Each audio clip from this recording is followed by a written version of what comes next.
마가복음 10장 13절에서 16절 다 같이 시작. 사람들이 예수의 만져주심을 바라고 어린 아이들을 데리고 오매 제자들이 꾸짖거늘 예수께서 보시고 분이 여겨 이르시되 어린 아이들의 내게 오는 것을 용납하고 금하지 말라. 하나님의 나라가 이런 자의 것이니라. 내가 진실로 너희에게 이르노니 누구든지 하나님의 나라를 어린 아이와 같이 받들지 않는 자는 결단코 들어가지 못하리라 하시고 그 어린 아이들을 안고 저희 위에 안수하시고 축복하시니라. 아멘. 오늘 함께 나눌 말씀은 어린아이와 같은 마음, 그 말씀에 대해서 우리 함께 나눌 터인데요. 어제 연락이 오더라고요.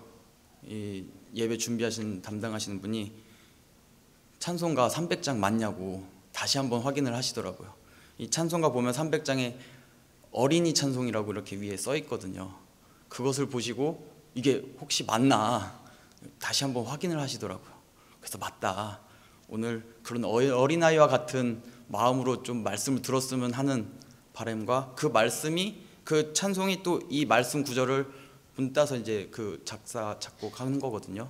그러면서 그게 너무 와닿았거든요. 그리고 제가 특별히 좀 좋아하는 찬송이에요.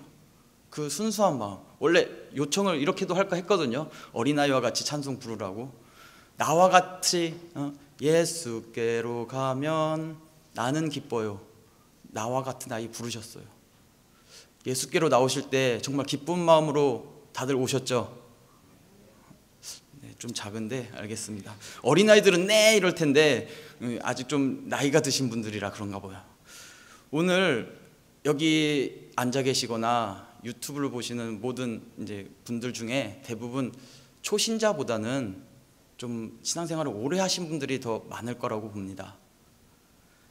그러면 어린아이 신앙이라기보다는 좀 장성한 신앙을 가진 자들이라고 볼 수 있겠죠.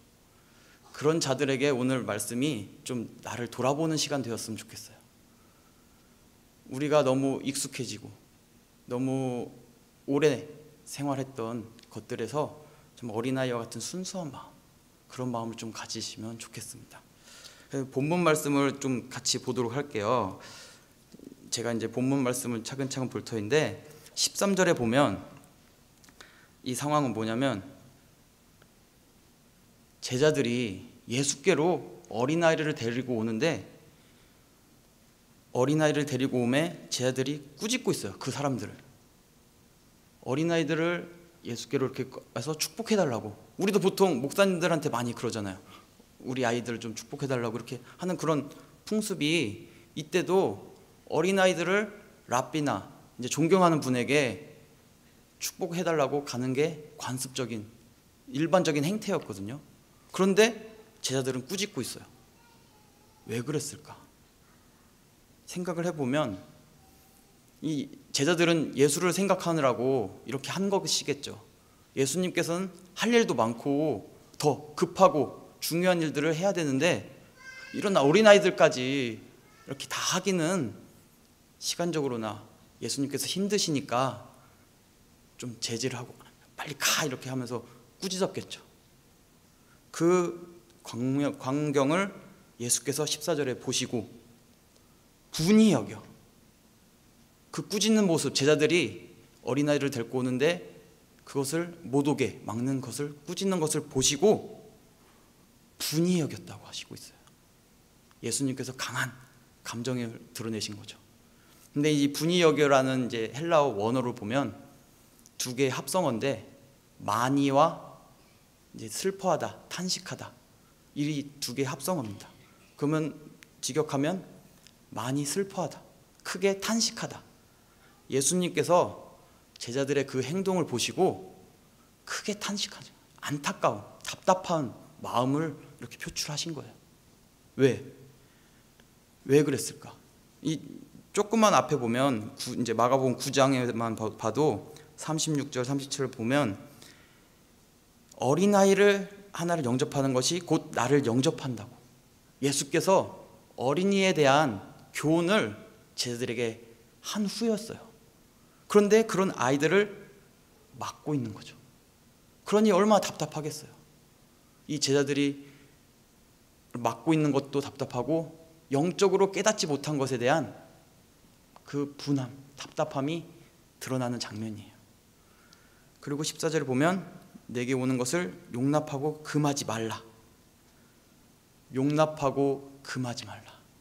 이 용납하다는 원어 헬라어 에페테라는 말은 촉구의 의미를 갖고 있어요. 당장, 제자들에게 너 당장 어린아이들을 나에게 데리고 와라. 촉구하는 명령하고 있고, 이제 금하지 말라. 금하지 말라는 메콜리에테라는 이제 헬라어 언어로 계속 반복되는 동작으로 경고의 의미를 갖고 있습니다. 다시는 그렇게 너네가 어린아이들이 내게로 오는 것을 금하지 말라. 강하게 경고하고 계시는 겁니다. 예수께서는 왜 이렇게 촉구하면서 강하게 명령하셨냐? 그 뒤에 하나님의 나라가 이런 자의 것이니라 라고 이야기를 하고 있습니다. 하나님의 나라, 이 마가복음은 이제 하나님의 나라라는 말을 많이 쓰는데, 이 사복음서에 보면 마태는 천국, 즉 뭐 하늘나라라는 이제 단어를 많이 쓰고, 마가, 누가, 요한은 이 하나님의 나라라는 용어를 많이 쓰고 있습니다. 천국과 하나님의 나라, 그것은 동일한 의미를 갖고 있는 거죠. 우리가 보통 알고 있는 이제 천국, 하늘나라, 그것을 의미하고 있는 것입니다. 그 하늘나라, 천국이 누구의 것? 이런 자의 것. 이런 자가 누굽니까? 어린아이죠. 또 이런 자의 것이라는 이제 헬라어 또 원어를 보면 이런 자, 어린아이만 간다는 것이 아니라 소유격 의미로 어린아이와 같은 특성을 가진 자만이 이런 하나님의 나라를 소유할 수 있다, 얻을 수 있다, 이 말을 하고 있는 것입니다. 그래서 이제 15절로 넘어가면 하나님의 나라를 어린아이와 같이 받들지 않는 자, 이 받들지 않는 자, 받들다, 이 받들다라는 우리 한국어 의미가 보통은 이제 공경하다, 아니면 이제 물건을 떠받치다, 이런 이제 의미여서 좀 오해의 소지가 있는데, 이 받들지 않는 자, 헬라어 언어의 이제 헬라어 원어는 톤토이우톤이라는 톤토이우톤이 아니구나. 덱세타이. 죄송합니다. 덱세타이라는 이제 헬라어 원어는 그냥 받다, 취하다, 그냥 받다라는 의미예요. 그냥 누군가 나에게 주면 그냥 받다, 그런 의미를 갖고 있거든요. 우리 영어로 해석한 거 보면 리시브, 그게 더 우리에게 더 의미가 더 맞거든요. 리시브, 그냥 받는 것이에요. 하나님의 나라를 그냥 주니까 어린아이와 같이 순수하게 그냥 받으라는 것이에요. 뭐 이것저것 생각할 것 없이 그냥 받으라는 것인데, 이렇게 받들지 않는 자는 결단코 들어가지 못하리라. 강한 부정을 하고 계시죠. 이런 어린아이와 같이 하나님의 나라를 받지 않는 사람은 하늘나라에 결단코 가지 못하리라. 우리의 신앙생활의 궁극적인 목적이 뭡니까? 하늘나라 가는 거 아닙니까? 그런데 예수께서는 강력하게 이야기하고 있는 거예요. 이런 어린아이와 같이 하늘나라, 하나님의 나라를 받지 않으면, 순수하게 받지 않으면 가지 못한다고 이야기하고 있습니다. 이런 어린아이와 같은 순수한 마음, 오늘 300장 찬양 부를 때도 마음이 좀 순수해지지 않습니까? 저는 그렇던데, 정말 순수한 마음.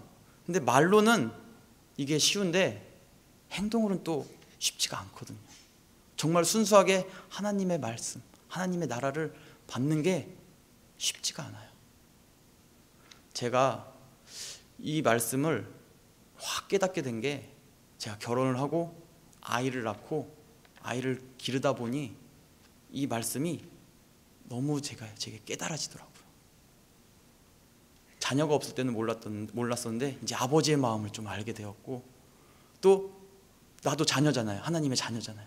그러면서 우리 하나님, 또 우리 부모님 마음을 많이 깨닫게 됐어요. 예전에 있었던 일을 하나 소개하려고 하는데요. 예전에 이제 예배를 갔던 일이 있어요. 이제 저는 이제 전도사라서 담당 예배당이 있어요. 이제 제가 담당하는 예배당 이제 강남 예배당으로 이제 거기 담당하고 있고, 또 제가 사는 곳은 이쪽 본당 근처거든요. 영등포 쪽에 살고 있어가지고 이쪽 예배당 소속은 이제 신길 예배당. 그래서 저는 강남 예배당에 가는데 저희 아내는 신길 예배당으로 가죠. 이제 저희 아이들이 보기에는 우리는 아빠 교회가 있고 엄마 교회가 있어요. 아빠는 항상 이제 다른 교회 다니죠. 엄마랑 항상 오니까. 그 교회 이제 그 소속된 신길 예배당 저녁에 남녀 연합 예배를 이제 참석하게 되었죠. 저녁에 이제 저와 딸 아이와 이제 아내와 같이 예배를 드려 가서, 그때가 첫째 아이가 한 3살 정도 됐을 때인데 이제 아장아장 걷고 말귀도 알아듣고 막 이리저리 돌아다니고 할 때죠. 가만히 앉아서 뭐 예배를 보겠습니까? 왔다 갔다 하면서 이리저리 돌아다니고 하는데, 저쪽 이제 복음관 3층에서 예배 드릴 때였어요. 그래서 예배를 드리는데 그 예배 드리는 이 안에서 돌아다닐 수는 없으니까 밖에 복도에서 아이가 계속 왔다 갔다 돌아다닐 때였어요. 이제 얘가 막 계단도 올라가고 막 하니까 누군가 계속 옆에 있어줘야 되거든요. 그래서 제가 쫄랑쫄랑 잘 계속 따라다녔죠.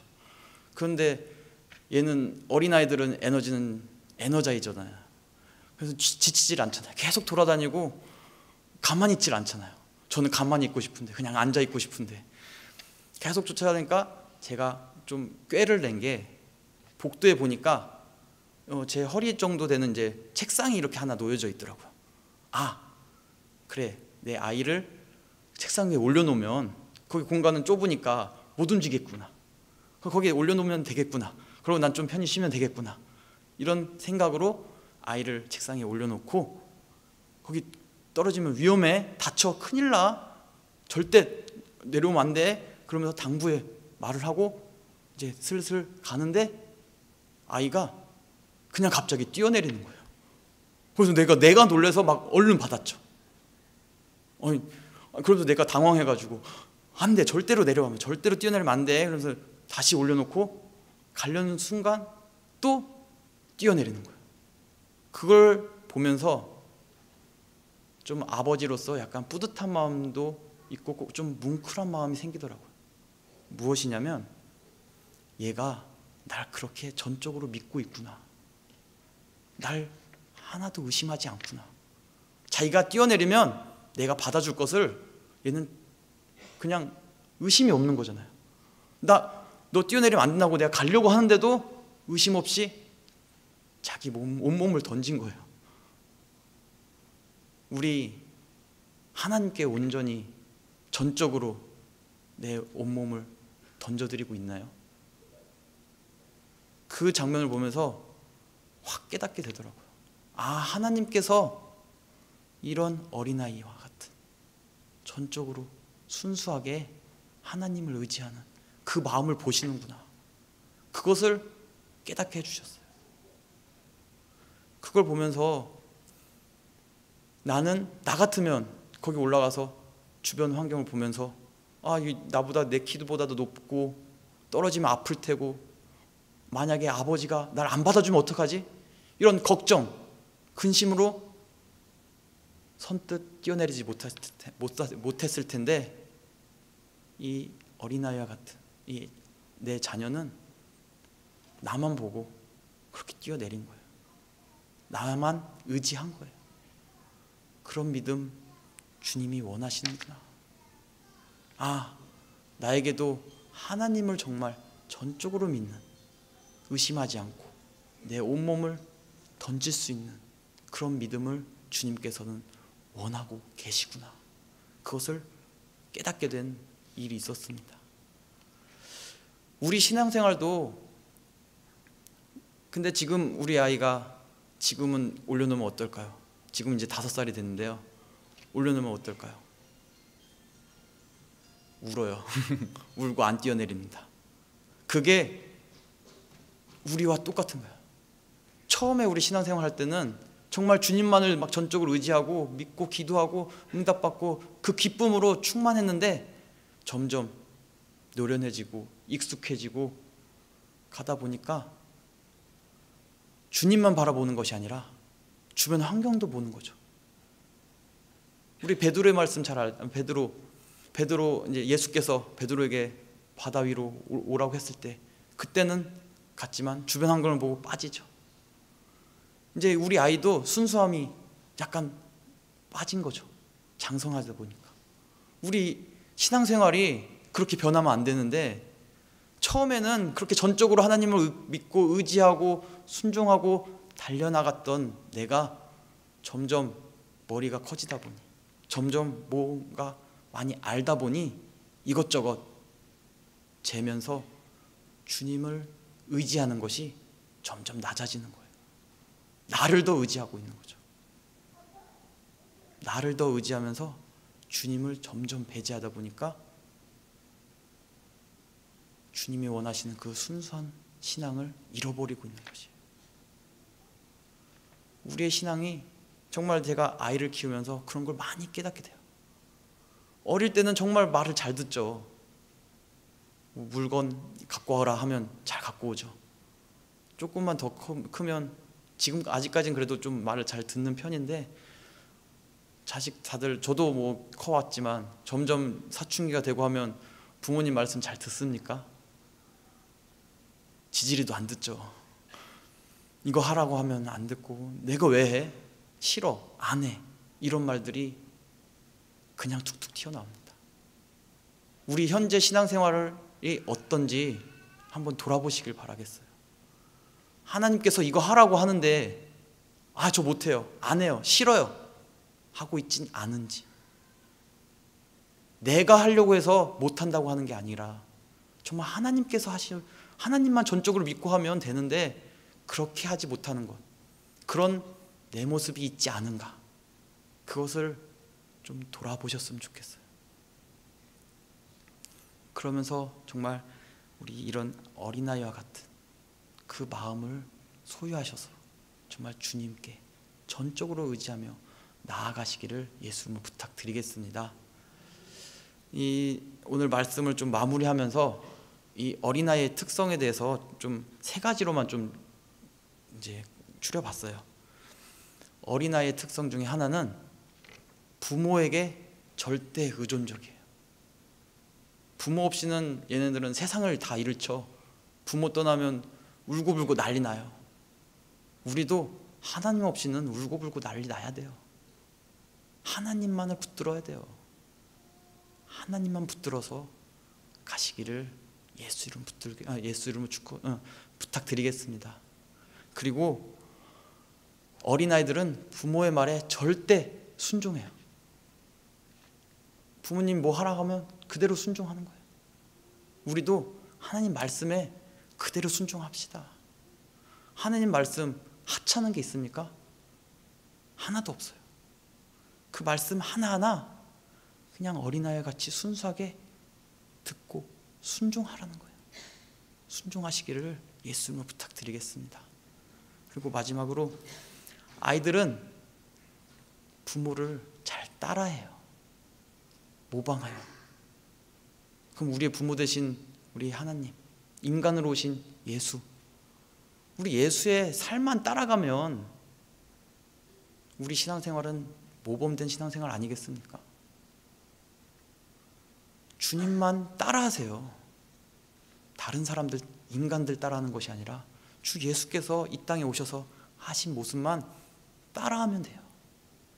예수께서 오셔서 하신 그 모든 것만 어린아이처럼 그대로 따라한다면 주님이 보시기에 정말 얼마나 이쁜 우리 자녀들 아니겠습니까? 우리가 신앙생활을 다들 오래 하셨어요. 익숙해요. 노련해요. 성경 말씀도 많이 알아요. 하지만 이렇게 어린아이 같은 순수한 마음으로 정말 하나님 말씀을 절대적으로 순종하면서 그 말씀을 붙들고 그 말씀대로 살아가고자 하셔서 정말 주님 보시기에 합당한 자 되셔서 하나님이 주시는 그 하늘나라를 모두 다 소유하셔서 우리 천국에서 뵙는 자 뵙기를 예수로 부탁드리겠습니다. 아멘. 이 시간 우리 기도할게요. 기도할 때 정말 제가 좀 긴장도 하고 해서 좀 제가 전할 것을 많이 못 전한 것도 있긴 한데, 요는 그렇습니다. 이런 어린아이 같이 순수한 마음으로 정말 주님께 나아가자는 거예요. 순수하게 하나님만 전적으로 의지하고 하나님 말씀에 전적으로 순종하고 하나님의 삶을 따라가자는 거예요. 우리의 삶이 하나님과 동일하게 된다면, 예수와의 삶과 동일하게 된다면 우리의 신앙생활은 하나님께 칭찬받는 신앙생활 될 것입니다. 우리 여기 이 시간 기도할 때 정말 우리가 어린아이 같은 순수한 마음으로 주님만을 바라볼 수 있도록 그것을 위해서 다 같이 통성으로 기도하도록 하겠습니다.